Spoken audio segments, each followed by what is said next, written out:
From the brilliant minds of Hipster at Home, you're listening to We Should Start a Band, a podcast about the trials and tribulations of being suitably hipster.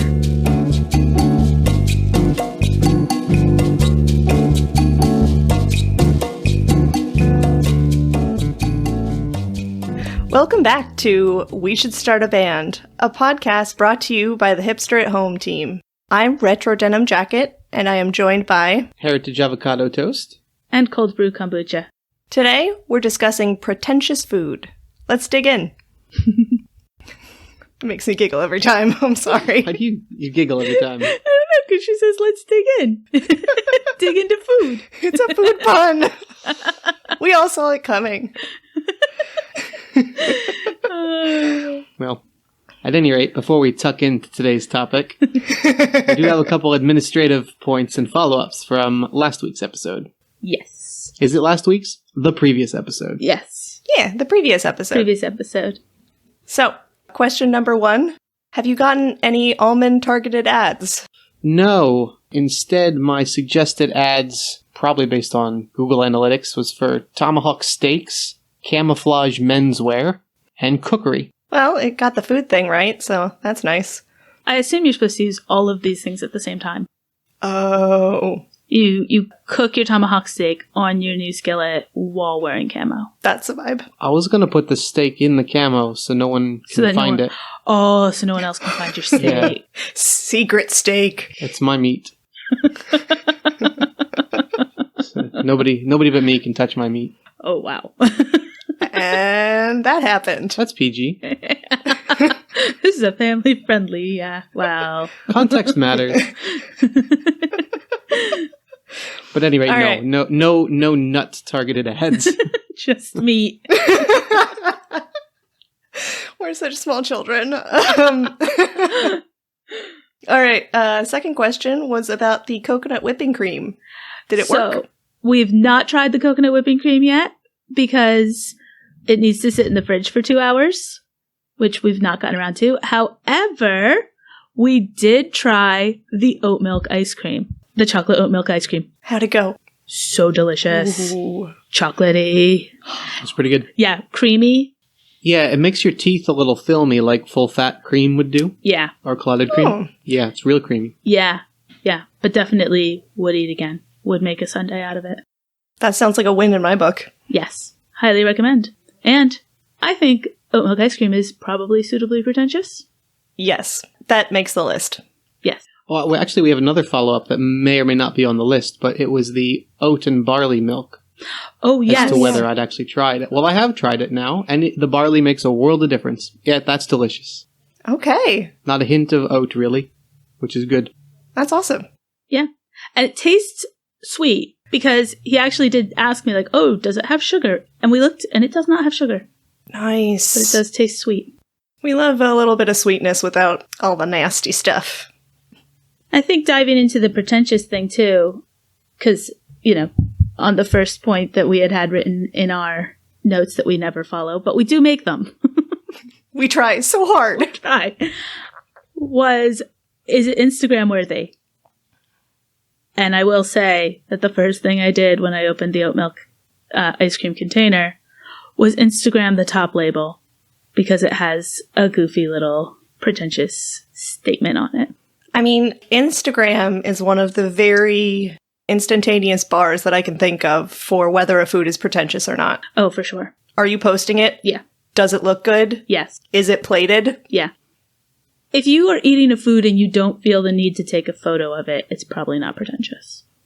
True, but I think the very fact of taking a picture and posting it raises the pretentious value of that item by just a little bit anyways. Oh, are there values? Are we ranking pretentiousness? I think that's too complicated. I think, though, yeah, there's probably different levels of pretension. Taking a picture of a food, I think I could see what you're saying. Taking a picture of food, sticking a filter on it, you've upped the level of pretentious. So you can take a regular, peanut butter and jelly sandwich, but if you stick the Brooklyn filter or whatever on top of that, it's suddenly a very pretentious peanut butter and jelly sandwich. Wait, we're only talking unsweetened whole nut peanut butter, right? Yeah, organic peanut butter, of course. You mean the Okay, so just peanut butter. There's Yeah. no other. Oh, yeah. Just peanuts. Or almond butter. You could put almond butter. Or walnut butter. Haven't tried walnut butter. It's delicious. It's very, very good. Especially, I put it on bula bread. Oh. Actually, I toasted the bula bread That makes and then sense. put walnut butter on top of it. Delicious. That sounds good. It did go on Instagram. Quick shameless plug. If you're looking for a recipe for bula bread, you can find it on the blog, hipsterathome.co.uk. But yes, I've not tried the walnut butter. I have, despite all of our statements last week about cashews. I have tried cashew butter because I bought it by accident. I had gone to buy almond butter and it was on sale. So I thought, well, I'll get 2 jars of it while it's on sale because we can put one in the cupboard. Then I got home and realized that one of them was cashew. Oh dear. So I brought it to work and kept it at work. That's good. Kill your colleagues, not me. Yeah. Yeah. Good. As far as I know, none of my colleagues are allergic to cashew, but I also wasn't sharing with them. I always wonder about that because I am a constant consumer of peanut butter. And is that a problem when I go out and about? I have no idea. Well, are you rubbing it on people? Not usually. Well, probably safe then. Yeah.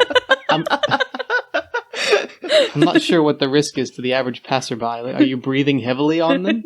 New serial killer. Peanut butter fingers. Comes in the middle of the night and wipes peanut butter on your body.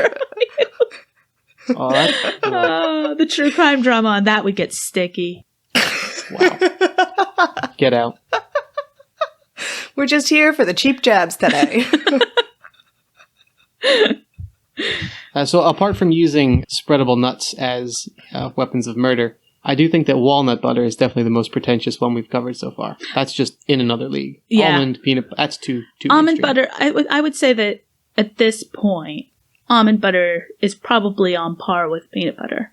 Or at least an organic whole nut peanut butter. Because you can go to like Pret and get their almond butter with apples, which is really tasty. But that's pretty mainstream at this point. Actually, I do have a short hipster story. All right. So the reason I had walnut butter is that a family member of mine went to a wedding and the wedding gifts were various butters. And walnut butter was one of them. That is fantastic. So what were the other butters? Almond, peanut, and I think there was one other. There may have been cashew, but they picked up the walnut butter and it was fantastic. I'd like to try it. Yeah, I would have picked it up. I'd try it. Maybe we should make some. Try and make walnut butter. You're going to macerate some walnuts on the weekend? Yeah, why not? I always wonder how they get the oil into it, because if you just grind up nuts, you kind of lose a lot of the oil on the surface you're grinding it up on. So how do they keep it spreadable? But peanut butter does separate. Yeah, You know, like the organic stuff, you have to stir it. that's why I'm always stabbing it violently with a knife every time I take it out. Mm-hmm. I'm not going to dirty an extra spoon. No, not worth it. Maybe the research department could look up if you have to add extra oil. Oh, I'm on like 20% battery. I don't think it'll make it for that one. Research department's Budget cuts. So first the development gets cut, and now it's the research department too? And now's the research department too. God. Oh, well. Times are hard. No, what about other butters? Not nut butters, but apple butter, pumpkin butter. Oh my god, I love apple butter and pumpkin butter. Same. I think apple butter's been around for ages at least, but I still think it's pretentious. I think it was pretentious and still is. Mm-hmm. I don't think it's not a new fad. Every autumn, my parents would make batches of apple butter. Oh my gosh. Your And parents then- make the apple butter. Yes, and then would That's can hipster. and then would can them That's even more hipster. so that we would have it for the rest of the year. I'm pretty sure they used to give them to other family members as well. I feel like we've had some at some point. I was going to say, you guys must have gotten a jar. Yeah. Jig is up. 2 of us are related. Surprise! Everyone's shocked. We'll just keep dropping subtle hints as to how we're all connected until somebody can work it out. Yeah. Post in the comments when you figure it out. First one to figure out the relationships between the 3 of us wins a tub of homemade apple butter. Well, I don't know if I want to. Yes. We really shouldn't offer food as an incentive No. for anything. If we ship that, that'd be problematic. Speaking of shipping, obviously we live in the United Kingdom, and it's difficult to get some Little Debbie snacks, certain types. You know the oatmeal cream pies? Mm-hmm. Yeah. So I found a bargain on eBay. It was £3.46 for a box of like 12.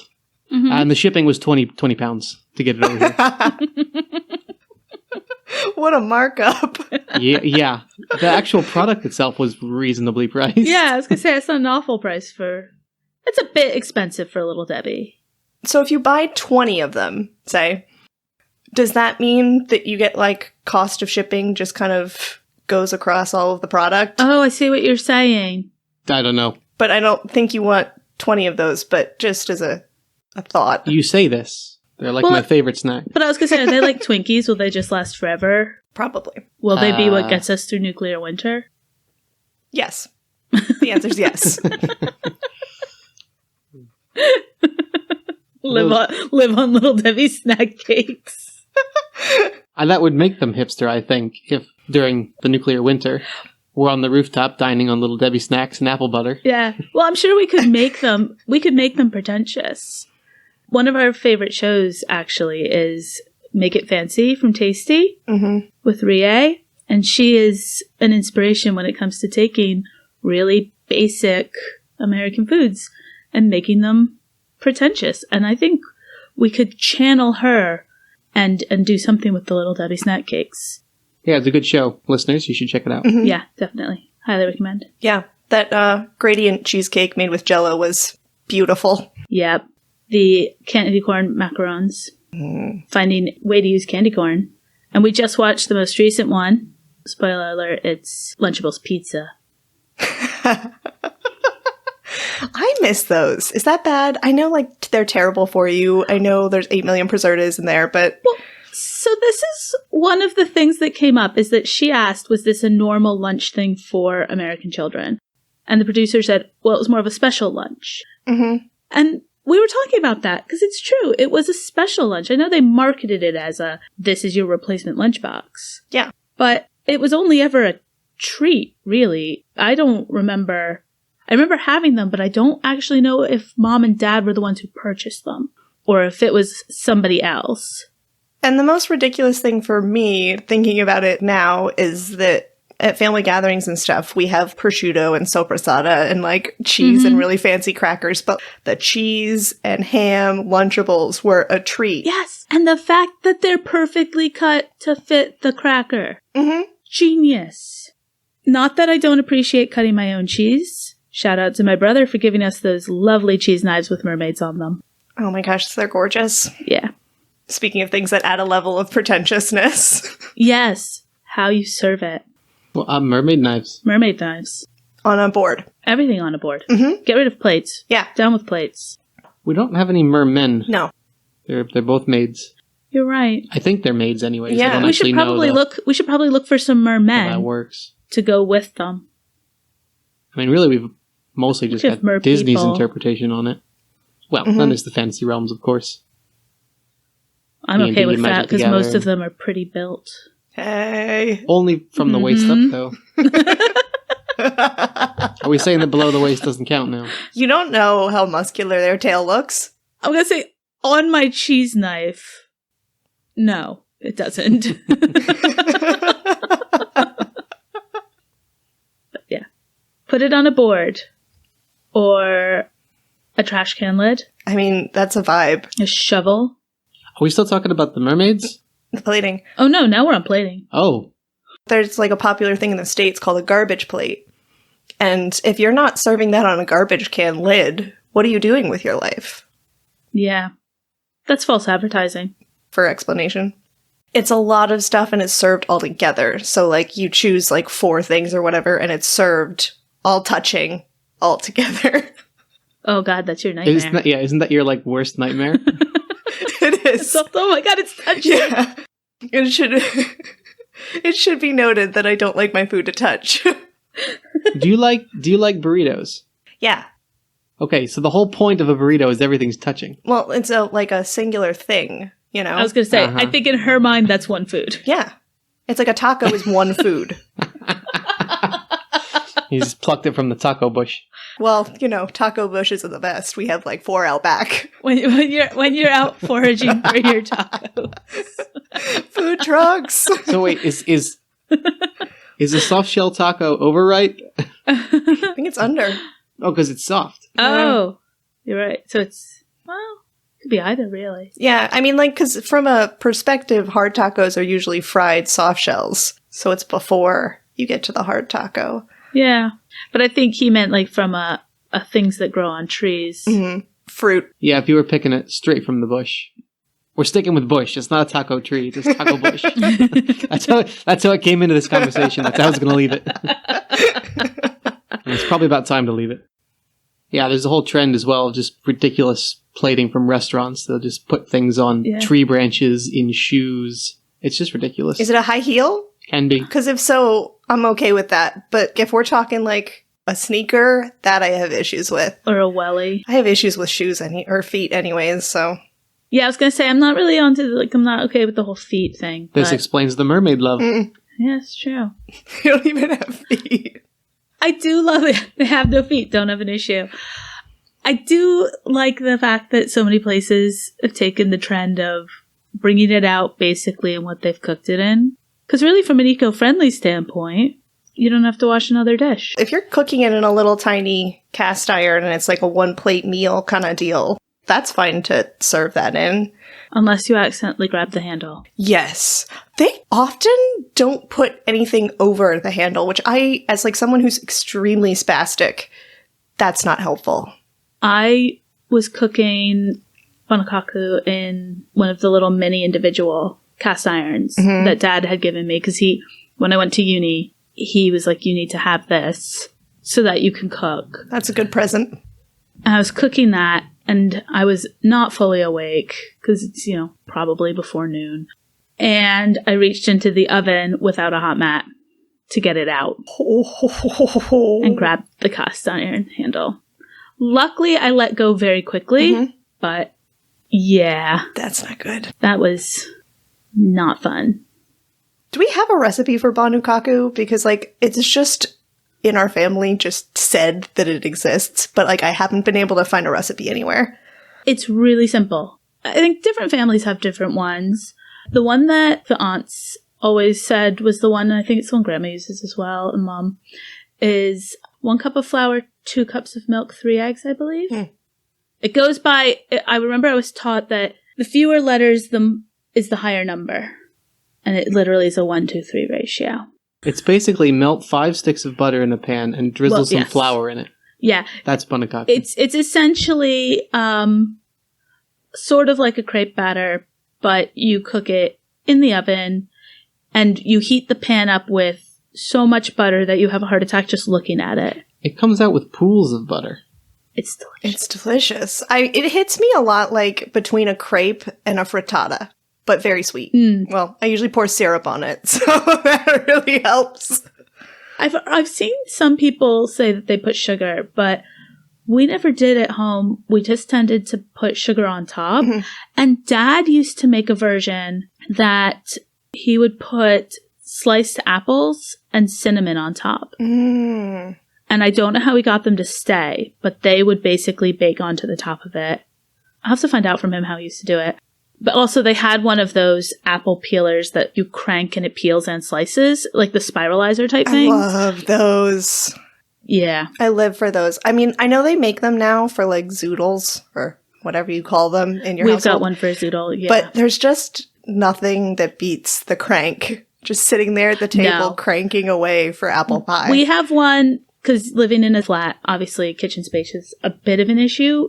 We have one that's a small handheld, and you literally just stick the vegetable on it and then turn the little... It's like a lid with claws in it to hold the vegetable in place, and then you just turn that. So you can make zoodles that way, but it wouldn't work for an apple. This would make the apples really thin and peel them at the same time, and you get that long peel, so you could eat... We used to eat the peels while Dad was cooking breakfast. I love the peels. I've never cut a peel off of an apple before. No. Because I love peels. Not a fan. I'll eat the peel if it's sliced or whole with the, skin still on, but I'm more about the flesh. You like the corners of brownies. Yeah, because they're crispy and slightly Yeah, charred. well, that's So what that's the the peel of an peel. apple is. No, it's like waxy and weird. Are you picking your apples, or are you getting them from the grocery store? I picked them from the local, From the local grocery store. my local greengrocer only. Sorry, I only live that farm-to-table life for my apples. I mean, no, don't get me wrong. I will eat the peel or the skin, whatever it is, on the apple. Quite fine. But I'm just saying, it doesn't float my boat the way you guys are saying. I don't know. There's just something. Also, it's like shoestring fries, where it's just really satisfying Yeah. because it's tiny and skinny. Can we just talk about the food body image that we're telling over here with thin and crispy or whatever you said? Hey, Someone think of the orchards. thick cut fries, also very delicious. So we're not I will take fries anyway. Well, we know I have strong feelings on this topic. on your potatoes. No, particularly on my fries. What are your feelings about fries? I don't like thick cut and I don't like crispy fries. They should be thin and soggy. They You should- know when you can wring you should be can able to wring pick- one out? Oh my you god, should no. be able to pick the fry up and it droops over your finger a little. That's the best way. You can pinch it and you can get oil out of it. You can use that oil to fry up more fries. They're more watery than oily. I'm horrified. Controversial. McDonald's has the best fast food fry on the market. And I know that's unpopular. Well, that's because they use beef. Well, the flavor I think is nice, but I think most people don't like them because they can be very soggy. He likes how soggy they are. But I like the soggy, which is odd. So those Five Guys fries are like too crispy for you? Here's the issue with Five Guys. At least in the UK, the fries used to be really, really good, and now they're not anymore. Oh no. I don't know what has happened, Yeah, they're not but right. they're not cooked properly. Oh dear. I think they're being lazy with the cooking. So, yeah, lately when we've gotten Five Guys, we've just gotten burgers. Wow. I know. Personally, I like the peanuts that you get better than the fries. The peanuts are great. I love that they're just there. Yeah, I could take 5 bags home and just shove it all in there. I was going to say, COVID has definitely put kibosh on the... Oh, yeah, that probably won't be there when... Oh, I was just thinking because you can't actually go into the store right now. But they're going to reopen soonish. Yeah. They won't have them, will They've they? been doing takeaway, so basically you order outside or on their app, which their app is fantastic. Love that. It is so well done. Yeah, it's really nice. Yeah. It's actually kind of fun to use their website, their app, excuse me. It's really fun. It's very intuitive. It's nice. Looks it's good. smooth. That's why I like Domino's, honestly. Their app is enjoyable and fun, and you can track your order, and like it's a good time. Mhm. Would return. Well, and then you go to pick it up, and they've basically got a burger bouncer standing outside, and she's got a clipboard, and she like takes your name or your order number, and then gets you your stuff, brings it out to you. I love that. Is her name Barbara? Barbara the Burger Bouncer? Barbara the burger bouncer. It could be Bethany. Yeah. Or Could be Becky. really any B name. Yeah. Becky Burger Bouncer. Babs the burger bouncer? Babs. Yeah, that's not a common one, though. No. It's a good name, though. It's a good name. But the thought about peanuts and the fact that it wouldn't be there anymore, at least in my mind, because people all grabbing the same thing Mm-hmm. and sticking their hand in isn't a thing anymore. I actually had a interesting experience. I was visiting a city and they had a shop with oils, but obviously it's a pandemic right now, so you can't taste anything. And I was like, I just kind of have issues buying anything when I can't taste it first. Yeah. Yeah. It was so many pretentious oils. There were like 50 in there, but I couldn't nail one down or bring it home with me because I couldn't taste it. Yeah, I don't blame you. Because you can't really buy all of them. At least not at once. And you're going to be usually might be able to putting buy quite a lot of sunflower money of them. into that. Yeah. That was a reach. But you're going to be putting a decent amount of money into that. Yeah. It's not like just going to the grocery store and getting, deciding whether you're going to get the Greek or the Spanish or the Italian olive oil. You're putting a lot more into it. So it is harder. I prefer Spanish. I prefer Greek. I prefer Italian. Well, what if we mix them? Ooh. I don't know. I find Spanish olive oil tends to be a lot more buttery. Yes. Mhm. And Greek tends to have that sort of green olive. Yeah. sharpness. Which is, it's just strange because Which is strange because you really like the green olives. The nice firm but green that's ones. what I like. I kind of like that, like, green freshness in my olive oil. I almost think Greek feels a little cold. The Spanish feels a little warmer. I mean, if you're going like buttery versus tangy, that's very warm to cold. So that makes sense. Yeah. And your Italian friends? It's kind of a good middle of the road. Yeah. I may be spoiled because I've lived there for 4 months for study abroad. Humble brag. Sorry. I remember when we were kids, one of our friends who had been an exchange student with us, his uncle had an olive farm. I remember getting like a huge metal jug of olive oil from them. I don't think I had olive oil till I moved out on my own when I was 21.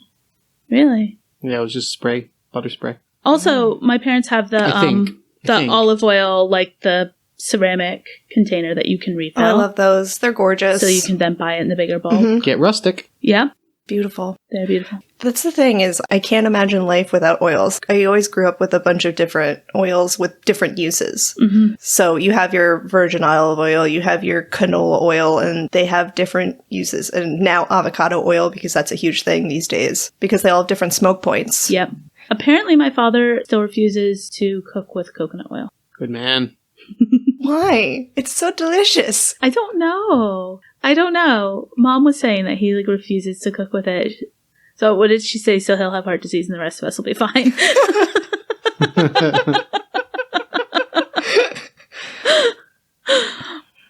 Well, I've apparently eaten enough bacon to have shaved at least 70 years off my life expectancy. If you're not eating bacon, is it really a life worth living? I don't know. The last stat I read said that every piece of bacon you have shaves 7 years off your life. So Yeah, I'm sure. I'm gonna live forever?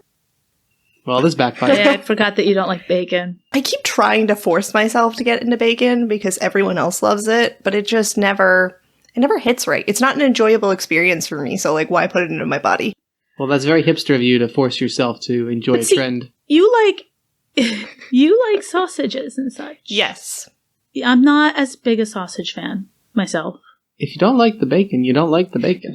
It's okay. But I grew up with sausage. We were not allowed to have a vegetarian meal because it'd be like pasta with ricotta and spinach with a side of sausage. We would have a lot of sausage as a breakfast meat option. Mhm. Yeah. On a holiday, it'd be bacon and sausage. Yes. It was usually the patties or the little small links. Oh. But I've just never been a huge sausage fan. I don't mind it. I really like boar sausage and venison sausage. Okay, yeah. And the occasional pork sausage, depending on what the flavorings are. Mhm. And it's not that it's meat encasing, because I really like haggis. I'm just not a sausage person. I don't get as excited.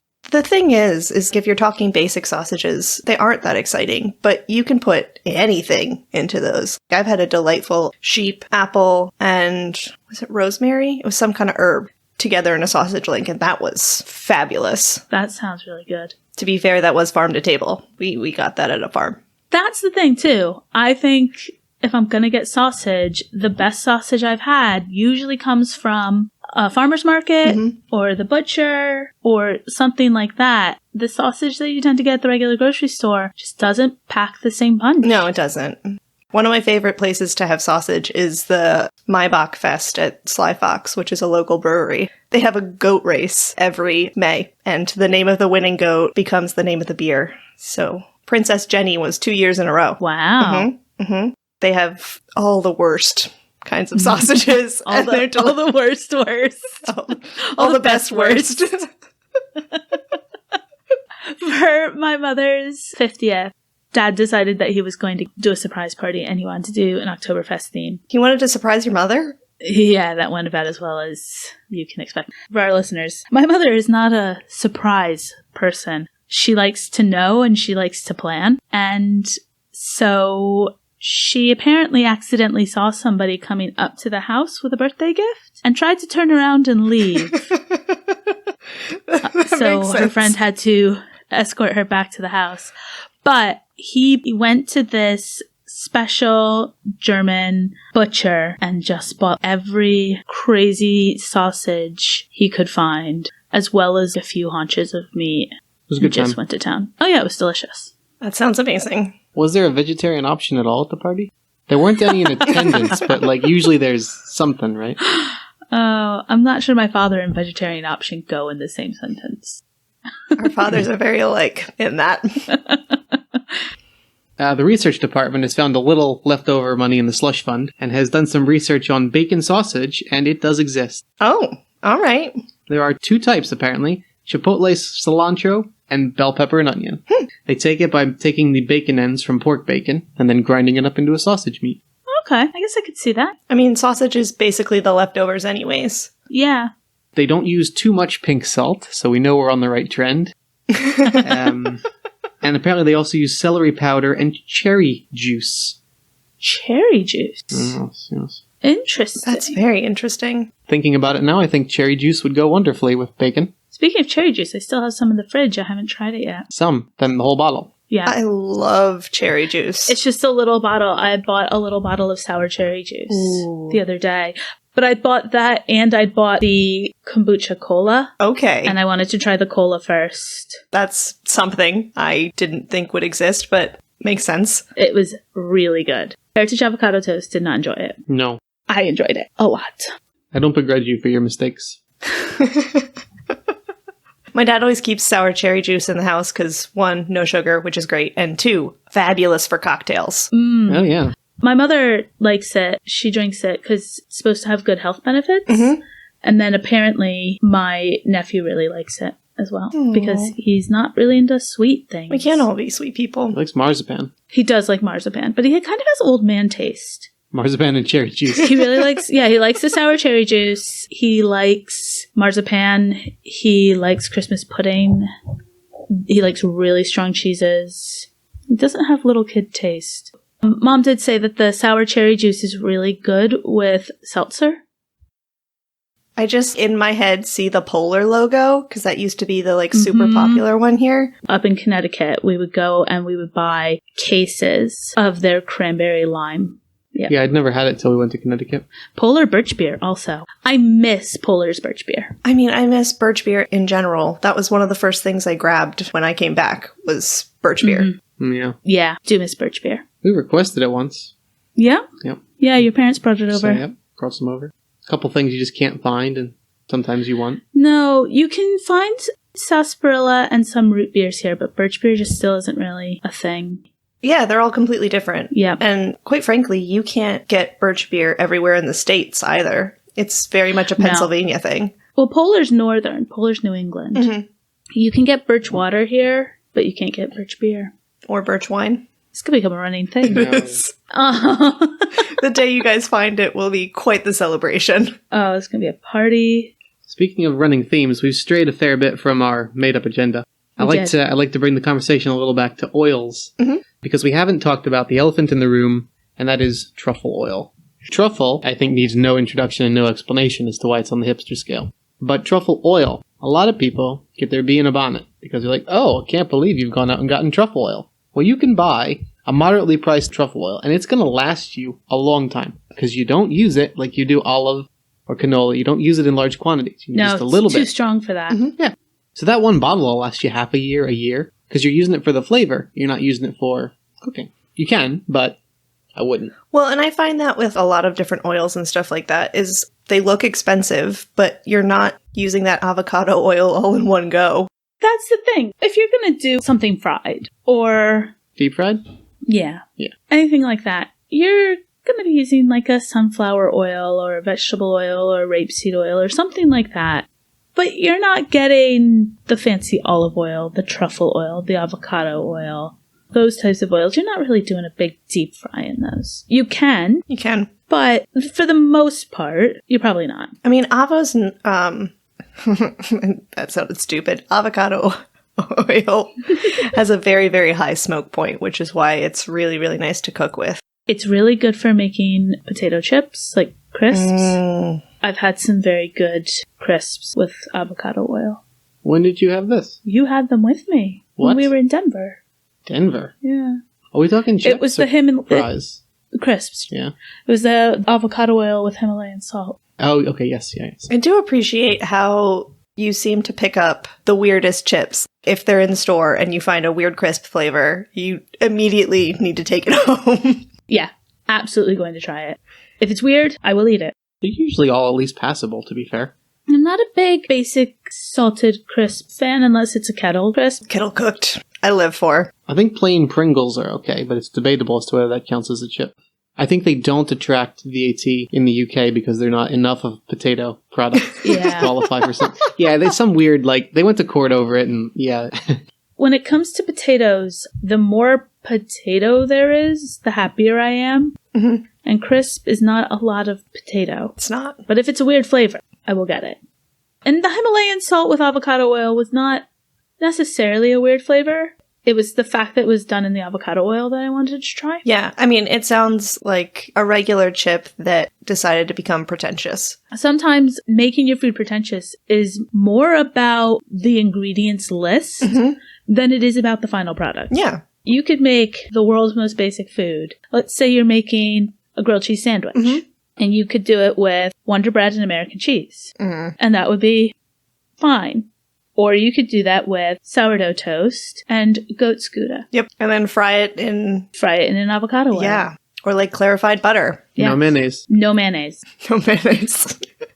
No mayonnaise. Nope. Well, as far as regular food that you can make pretentious, shameless plug for the blog, you did the no cow's milk mac and cheese. It's not up on the blog yet. Oh, well. The hipster mac and cheese. As a preview for the blog. Preview. Upcoming attraction. Let's see if it goes up as part of this.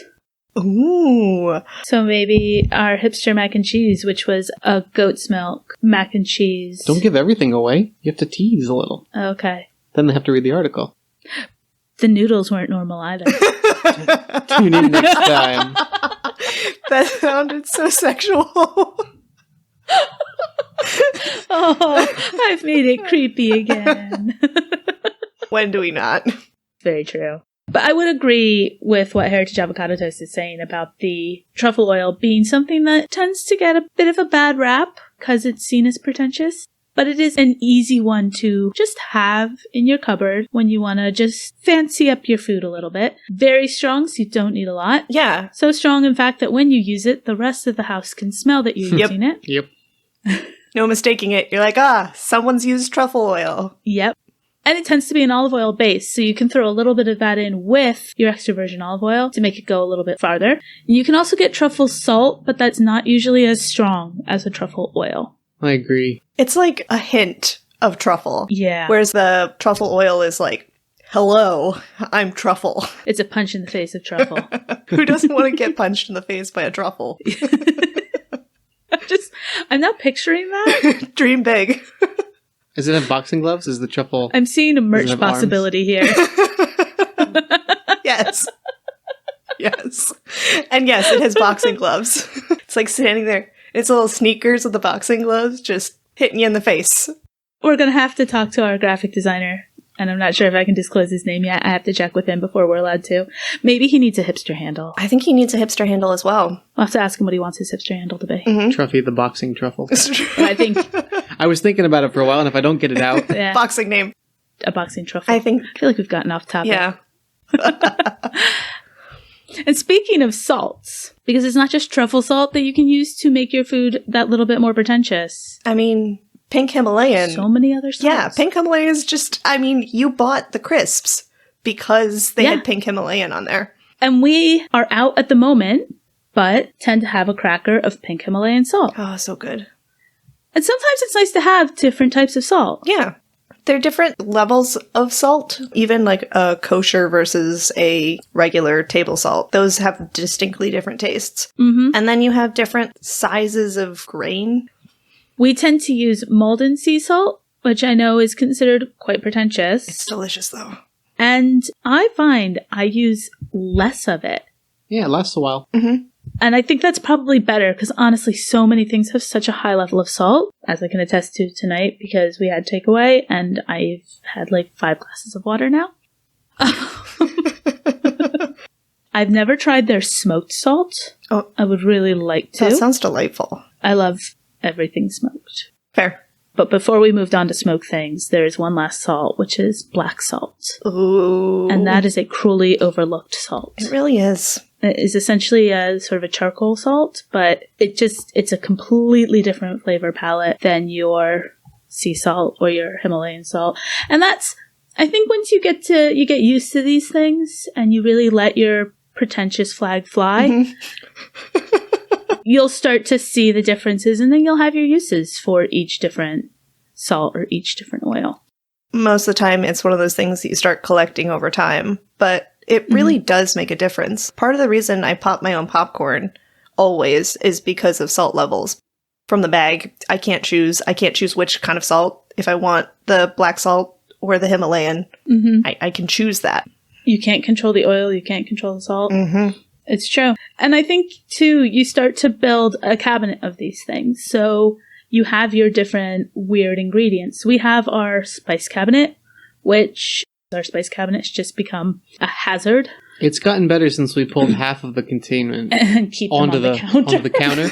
It's really freed up real estate within the cabinet and made it much easier to find things. Yeah. So if you get something for a certain recipe, a lot of these things are non-perishable. So they go into the cabinet and you start to build them up. So we've got our spice cabinet, we've got different salts, we've got a few different peppers, we've got our sauces cabinet where we've got things like pomegranate molasses and our So good. date syrup and things like that are just fun little touches that you can add to a meal to really jazz it up and make it more pretentious. And I mean, as soon as you throw something like date syrup in there, that's immediately a hashtag on Instagram. You know that's getting posted. Look, date syrup is not just for Friday nights. Date syrup with a Greek yogurt and some fruit or some nuts makes a really delicious breakfast. That sounds delightful. I mean, it's a sweetener, but a lot like how some of the salts, because of their flavor, you use less of them. I find I don't use as much sugar when I'm using something like a date syrup because you've got that date flavor. Yep. So you're just not using as much because it would overpower everything. Well, and it's one of those things that would taste amazing in oatmeal because a lot of people put dates in their oatmeal anyways.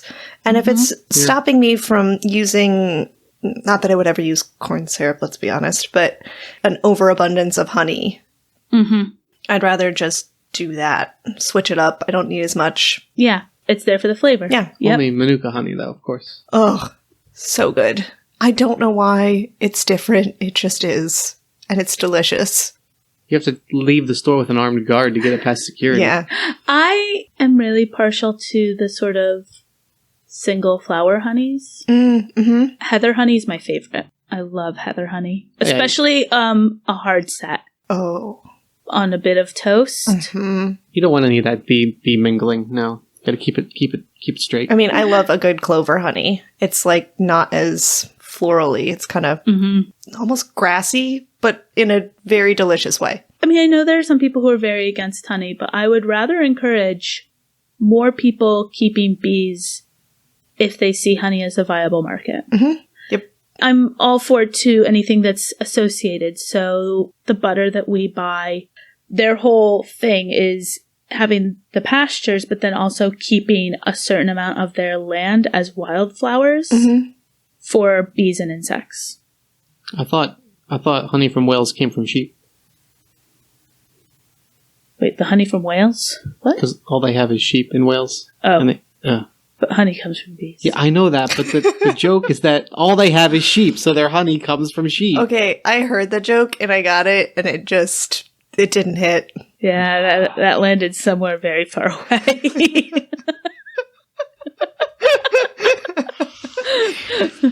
I think Well, I use my black salt instead of pepper. there, it just landed. Oh. All right, Gina Davis. But pepper. There's also lots of different kinds of pepper, and that has different uses as well. Yep. And we're not talking red peppers or bell peppers or hot peppers. No. I mean, peppercorns. Yep. And I'm fussy about sizing for different things as well. That could be the name of our debut album.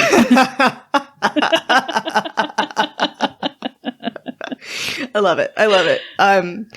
I think that's an explicit content album for sure. Yeah. Well, at least that one didn't land on Mars.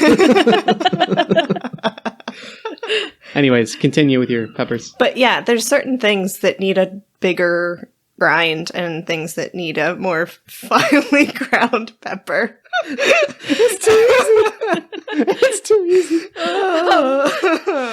I agree. Like, you need the fine ground for baking recipe or anything like that. And if it's a serving or like a steak or a pasta, I tend to like a coarser grind. Mm-hmm.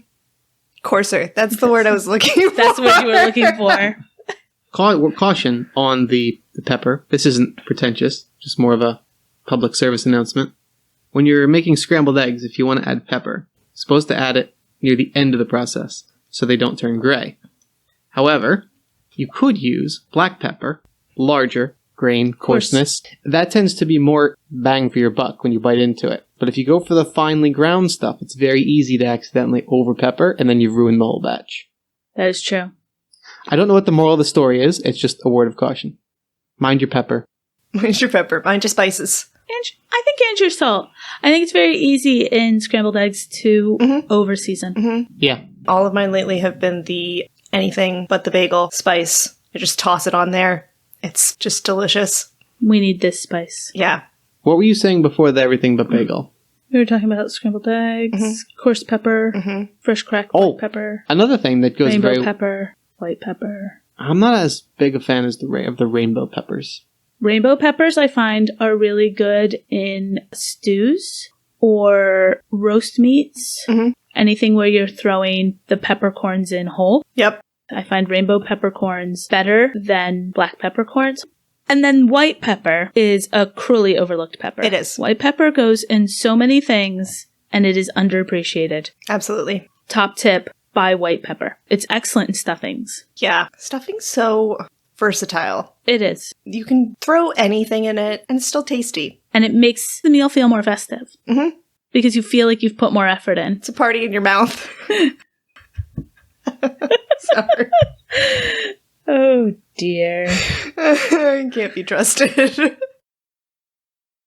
Oh, I do have a note here back on sauces. To make sure it's pretentious, artisan. Artisanal anything is just pretentious. Mm-hmm. Ketchup. Artisanal. Barbecue sauce. Artisanal. Brown sauce. I don't think we actually know what the word artisanal means anymore. It is definitely overused. It is. It's just a thing. We just tried a new barbecue sauce, Carolina style, artisanal barbecue sauce. I love Carolina. I mean, Carolina's a lot sweeter if you're into that. Well, the way this one is, it's very heavy in the mustard department.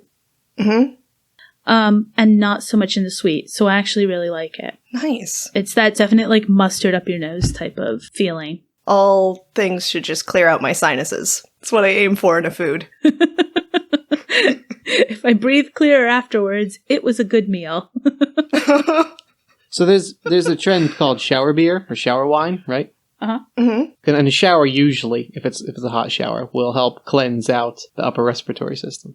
So what if you have spicy food in the shower? I was wondering where you were going with this. I thought maybe you were heading towards, like, shower mustard. Well, okay, fine. Shower mustard, that works too. Shower wasabi. Should we make shower mustard a trend? We could do that. Yeah. Made by the hipster down the street. Hashtag shower mustard. Hashtag shower mustard. Also, I've never gotten shower wine to work because it's just so open. Like, for shower beer, you take the bottle in with you so that it's less surface area for water to get in. Wait, you're supposed to pour the wine into a glass? Oh. You're not meant to drink straight from the bottle. Shoot. I've been doing it wrong. I mean, you can. Well, that's explains so much. We need a name for the shower mustard, though. Because the tagline can be the mustard you shower with. Oh, are we making a mustard? I was just going to try to get shower mustard trending. Well, okay, we could take mustard into the shower and take a suitably, what is not politically correct, PG. Thank you. Picture. I mean, it's a vibe. It is. I've never actually done shower wine, but I do bath wine. Mm-hmm. I've done bath wine. It's an experience. We have on our list of topics to talk about in the future things like self-care, and I'm sure we're going to have a bath or something. But Just quickly, I've never really gotten the whole reading while in the bathtub thing. No, I've tried it. My hands get wet. Is your like thing protected? I have no idea. So I think that because this is something we're probably going to talk about, I'm going to throw out there that we're going to look into this. Mm-hmm. But if anyone knows or can explain to us how it is you read in the tub, shout out, drop a comment, message us, go on the Instagram. Please, we actually want to know. Yeah, I legitimately want to know because I feel like that is a prime opportunity to get in magazine or novel reading while relaxing, and I've just never been able to figure it out. So I've done that thing where I get something, I get my magazines together or whatever, and I get my bath and I get in, and then I just stare at them sitting next to the tub because I don't want to get them wet. I've done it before, and it required a lot of me reaching out of the tub to dry my hand off. Yeah, so please, listeners, let us know. If you read in the tub, how do you do it? And we'll get back to this in a future podcast. A waterproof phone is not an acceptable answer. I'm talking about something with pages. Kindle or something or a waterproof phone doesn't really count. Because what I've ended up doing is I actually turn on like a K-drama or something on my tablet and put that off to the side. That's fair. I'm sort of reading because I'm reading the subtitles. Well, that's the problem I've been having lately is I'm trying to do things while I'm doing other things, and I can't watch anything subtitled. So all my K-dramas have been put on the back burner because I can't sew and watch a K-drama without putting a needle through my hand. Yep. Which happens anyways. Like, I'm gonna be honest. I end up bleeding a lot with pins stuck in my hand, but it happens less when you're paying attention. It happens less. It happens more when you're in the shower? I'm very confused. Well, then it just washes the blood away. I suppose that's true. I'm not usually sewing in the bath. Well, if we're going to do shower beer, we may as well do shower crochet.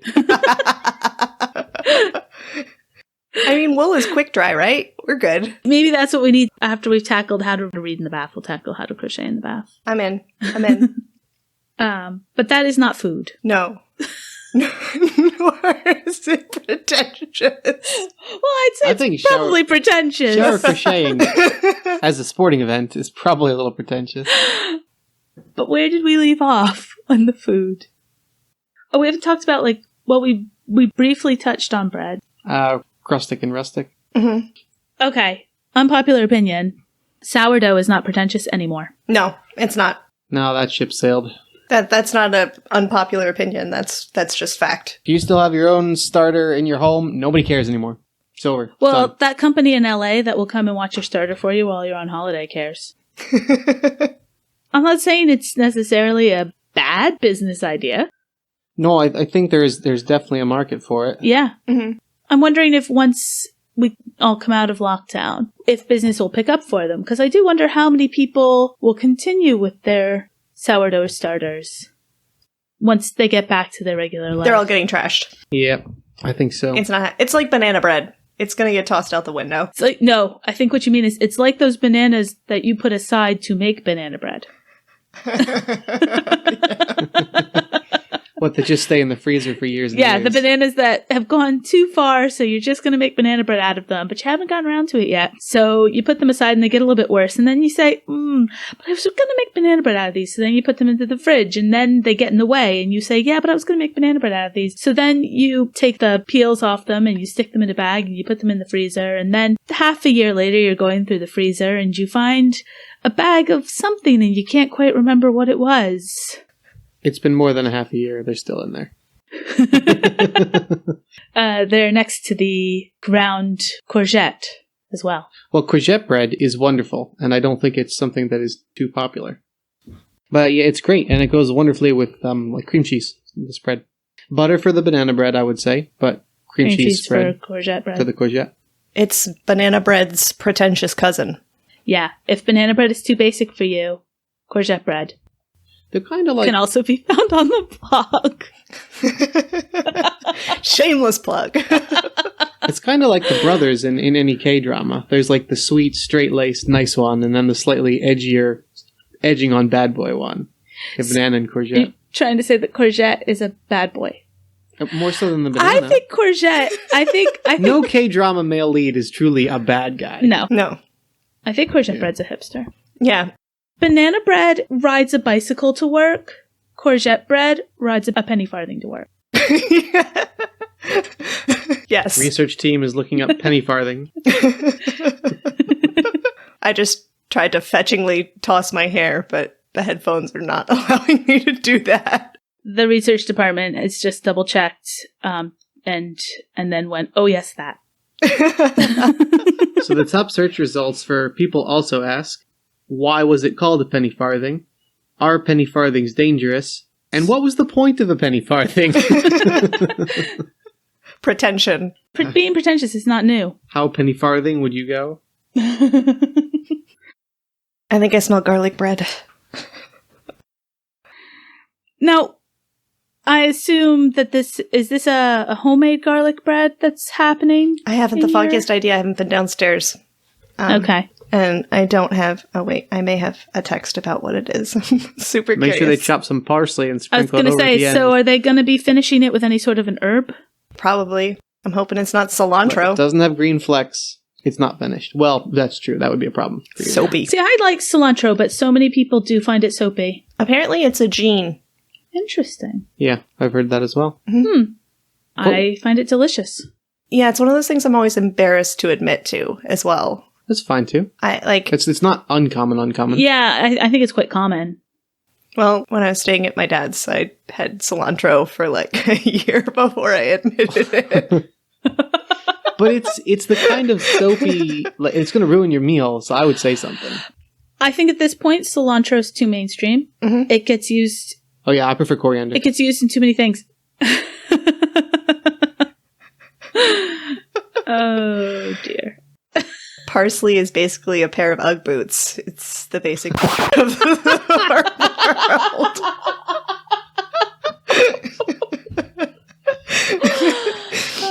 There are so many underappreciated green herbs out there that you can use to season or finish a food. So just like back away from the parsley, back away from the cilantro. Introduce yourself to marjoram. Tarragon. Yeah. Different types of thyme. Yeah. All the different types of thyme. Different types of mint. I have a small mint obsession. Different types of basil. Yeah, different types of basil. Ugh. Just branch out. Mhm. And don't be afraid to yeah. Find you. We can't see. We have our picture is the recording, and so we only see you. Hipster Cat's made an appearance right on my shoulder in the middle of the podcast. Hey, buddy. That's a very nice podcast you have there. You look cozy. But what was I back to soapy things? What was I saying the other day that I found soapy like cilantro? Oh yeah, there was something else that you found. Yeah, it was It'll come something to you in the middle of the night. It's usually when things come to me. like the ghost of Jacob Marley, but the ghost of Bob Marley. The ghost of Bob Marley. I'm sorry. I have so much trouble remembering that there's only one Marley because of the Muppets. It's true. It's Jacob and Robert. Yeah, I it's don't, so true. Wait, do you think is Robert a play on Bob Marley? You think? Oh, I don't know. Maybe. Probably. They would. Never thought of it like that, but maybe Yeah, we because just I don't stumbled upon actually know something. what Statler and Waldorf's first names are supposed to be. Yeah, I have no idea. Ugh, I love the Muppets. I think they are just Statler and Waldorf. Oh, I remember where I was going. Smoking things. You do love anything smoked. That kind of smoking. Yes. But that's probably better left for another episode, as I think we could say a lot about different things that are smoked. And we're probably out of time. Sign off? Sure. Well, thank you for joining us to talk about pretentious food and many other topics. Please follow us, and if you like what you hear, leave us a rating. Last shameless plug. Head over to the blog for more content at www.hipsterathome.co.uk. We'll see you next time. Bye now. Bye.